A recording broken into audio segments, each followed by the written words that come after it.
छठी नवरात्र, षष्ठ अध्याय। धूम्रलोचन वध। मैं सर्वज्ञेश्वर भैरव के अंक में निवास करने वाली परम उत्कृष्ट पद्मावती देवी का चिंतन करता हूँ। वे नागराज के आसन पर बैठी हैं। नागों के फणों में सुशोभित होने वाली मणियों की विशाल माला से उनकी देहलता उद्भासित हो रही है। सूर्य के समान उनका तेज है। 3 नेत्र उनकी शोभा बढ़ा रहे हैं। वे हाथों में माला, कुंभ, कपाल और कमल लिए हुए हैं तथा उनके मस्तक में अर्धचंद्र का मुकुट सुशोभित है।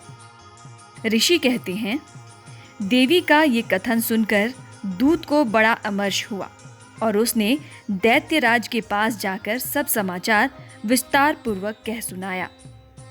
दूत के उस वचन को सुनकर दैत्यराज कुपित हो उठा और दैत्य सेनापति धूम्रलोचन से बोला, धूम्रलोचन, तुम शीघ्र अपनी सेना साथ लेकर जाओ और उस दुष्टा के केश पकड़कर घसीटते हुए उसे बलपूर्वक यहाँ ले आओ।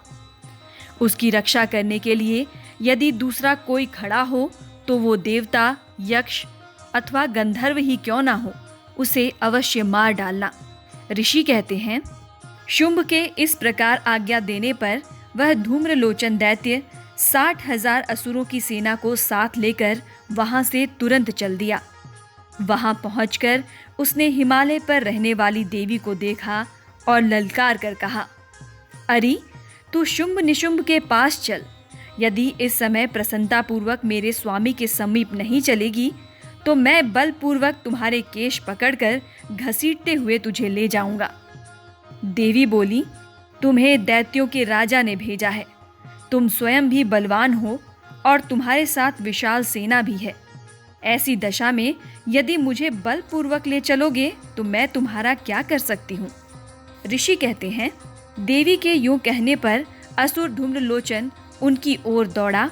तब अंबिका ने शब्द के उच्चारण मात्र से उसे भस्म कर दिया। फिर तो क्रोध में भरी हुई दैत्यों की विशाल सेना और अंबिका ने एक दूसरे पर तीखे सायकों, शक्तियों और फरसों की वर्षा आरंभ कर दी। इतने में ही देवी का वाहन सिंह क्रोध में भरकर भयंकर गर्जना करके गर्दन के बालों को हिलाता हुआ असुरों की सेना में कूद पड़ा। उसने कुछ दैत्यों को पंजों की मार से, कितनों को अपने जबड़ों से और कितने ही महादैत्यों को पटक कर ओट की दाढ़ों से घायल करके मार डाला।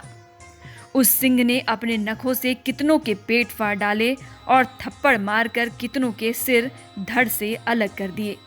कितनों की भुजाएं और मस्तक काट डाले तथा अपनी गर्दन के बाल हिलाते हुए उसने दूसरे दैत्यों के पेट फाड़कर उनका रक्त चूस लिया। अत्यंत क्रोध में भरे हुए देवी के वाहन उस महाबली सिंह ने क्षण भर में असुरों की सारी सेना का संहार कर डाला। शुंभ ने जब सुना कि देवी ने धूम्रलोचन असुर को मार डाला तथा उसके सिंह ने सारी सेना का सफाया कर दिया, तब उस दैत्यराज को बड़ा क्रोध हुआ। उसके ओठ कांपने लगे। उसने चंड और मुंड नामक 2 महादैत्यों को आज्ञा दी, हे चंड और हे मुंड, तुम लोग बहुत बड़ी सेना लेकर वहां जाओ। उस देवी के केश पकड़कर अथवा उसे बांधकर शीघ्र यहाँ ले आओ।